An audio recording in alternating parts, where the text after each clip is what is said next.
안녕하세요. 저는 마음건강 서포터즈 세미콜론으로 활동 중인 마치 이팀입니다. 코로나19, 학업, 인간관계 등 다양한 형태의 스트레스로 인해 정신적으로 힘들어하는 많은 청소년들에게 도움이 되고자 이 영상을 만들게 되었습니다.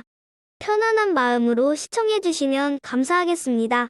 저희 팀의 박사님께서 설명을 도와드리겠습니다. 첫 번째로 스트레스 정의에 대해서 알려드리도록 하겠습니다. 스트레스란 어떠한 변화에 대한 우리 몸의 적응, 조정 과정으로 신체적, 정신적, 감정적 반응을 모두 포함합니다. 스트레스는 화가 나거나 짜증 및 불안을 유발하는 모든 상황에서 발생할 수 있으며 스트레스 유발 요인에 의해서도 발생합니다. 다음은 스트레스에 의한 문제점으로 청소년 시기는 급격한 신체적 정서적 변화로 인해서 불안정하며 수많은 갈등이 발생할 수 있습니다. 이러한 청소년 시기에 획득해야만 하는 자아 정체성과 같은 발달학적 과제를 이루지 못한 채 학업, 교우 관계, 가족 간의 갈등 등의 스트레스에 노출되고 있는 실정입니다. 이러한 스트레스에 효과적으로 대처하지 못할 경우 우울과 좌절, 대인관계에서의 부적응으로 힘들어하고 신체적 질병이 발생하거나 비행이나 범죄와 같은 문제 행동을 표출하기도 합니다. 스트레스의 원인으로는 크게 내적 요인과 외적 요인으로 나눌 수 있습니다. 먼저 내적 요인들부터 살펴보겠습니다. 첫 번째, 생활 방식입니다.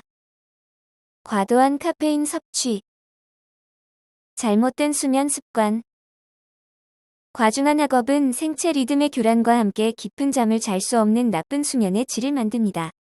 멍한 상태, 집중력 감소, 감정 조절 문제 등은 학업 부진으로도 이어질 수 있으며 악순환을 형성합니다. 두 번째, 부정적인 자기상입니다. 부정적 자기 개념과 저하된 자존감처럼 자아 존중감이 낮은 청소년들은 융통성이 약하여 상황의 역동적인 요구에 반응하기 어려워합니다. 환경 변화나 스트레스 상황에 직면했을 때 쉽게 좌절하고 적응하는 데 어려움을 겪습니다. 세 번째, 기분 상태입니다.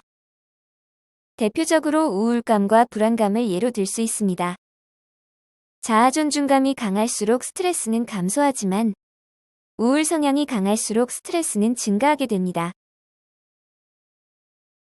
네 번째, 인지적 왜곡입니다. 간단히 말하면 현실을 잘못 인식하게 만드는 사고입니다.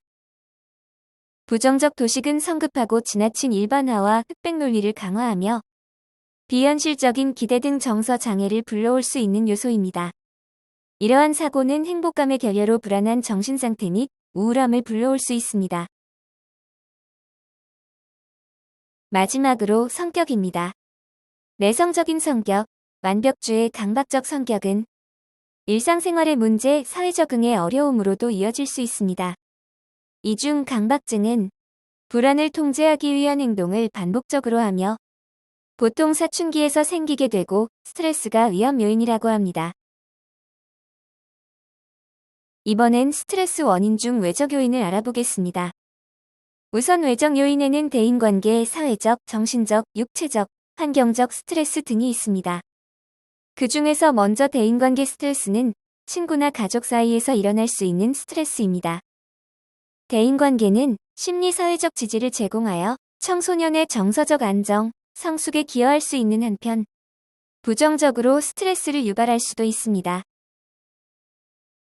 두 번째로 사회적 스트레스는 학업이나 학교, 회사에서 생길 수 있는 스트레스입니다.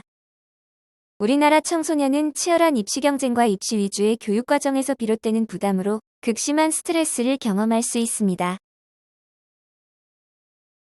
세 번째로 정신적 스트레스를 들 수 있습니다. 예를 들어 가족이나 친척의 병 또는 죽음 혹은 자신의 건강 문제, 실연, 장래에 대한 불안감, 시험이나 중요한 업무 전의 정신적인 부담감과 함께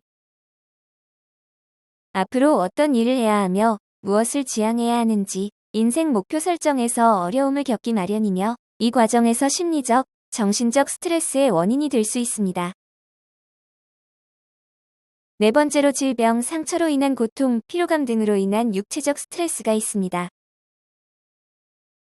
다섯 번째로 환경적 스트레스가 있는데 예를 들어 날씨나 대기오염, 한정된 공간이나 생활 환경이 나쁠 경우가 있습니다.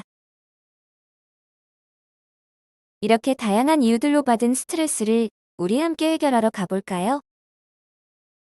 스트레스를 해소하기 위한 방안으로는 먼저 다들 잘 아는 운동요법이 있어요. 다양한 운동을 하면 심리적 압박감, 긴장감 등을 감소시키고 스트레스와 관련된 호르몬, 신경 전달 물질의 조절을 도움으로써 이완감을 증진시켜주어 스트레스 감소에 큰 역할을 한답니다. 함께 운동을 생활화해보는 것은 어떨까요? 다음으로는 식이요법이 있어요. 단 음식을 먹게 되면 스트레스와 관련된 코르티코이드라는 호르몬의 분비를 억제시키게 되고 이로 인하여 기분이 좋아지는 효과를 경험해 보실 수 있을 것입니다. 그리고 뇌에 작용하여 감정, 수면 행동을 조절하는 세로토닌이 함유된 육류, 녹두, 우유와 같은 음식을 섭취하면 스트레스 완화에 도움이 된다고 합니다. 카페인, 술, 청량음료 같은 것들은 스트레스 해소에 도움이 되지 않고 우리가 흔히 스트레스를 받으면 찾는 매운 음식은 엔도르핀이 함유되어 있어 스트레스 해소에 일시적으로 도움이 될 수 있지만 너무 많이 먹으면 설사, 속쓰림, 복통 등을 유발할 수 있으므로 조심하여 섭취하도록 권장하고 있습니다. 마지막으로는 호흡을 가다듬고 명상을 해 스트레스를 감소시키고 발끝의 근육을 팽창시켰다가 이완시키는 근육이완법이 있습니다. 하루 3분 정도 개인 명상 시간을 가져보는 것은 어떨까요? 그리고 가장 중요한 난 할 수 있다. 난 뭐든지 잘 돼. 와 같은 긍정적인 생각들을 가져 스트레스 예방을 하도록 합시다. 여러분은 뭐든지 잘할 거예요. 박사님께서 설명해 주시니 이해가 톡쏙 되지요? 이렇게 스트레스에 관해 다양한 요인과 해소법들에 대해 알아보는 시간을 가졌는데요. 우리는 완전히 스트레스를 피할 수는 없으며 그것은 불가능에 가깝습니다. 그러나 오늘 우리가 영상에서 본 것들을 잘 기억하며 앞으로 현명한 대처를 하면서 우리의 삶을 조절하도록 노력합시다. 모두 파이팅! 이상 마치 이 팀이었습니다. 감사합니다.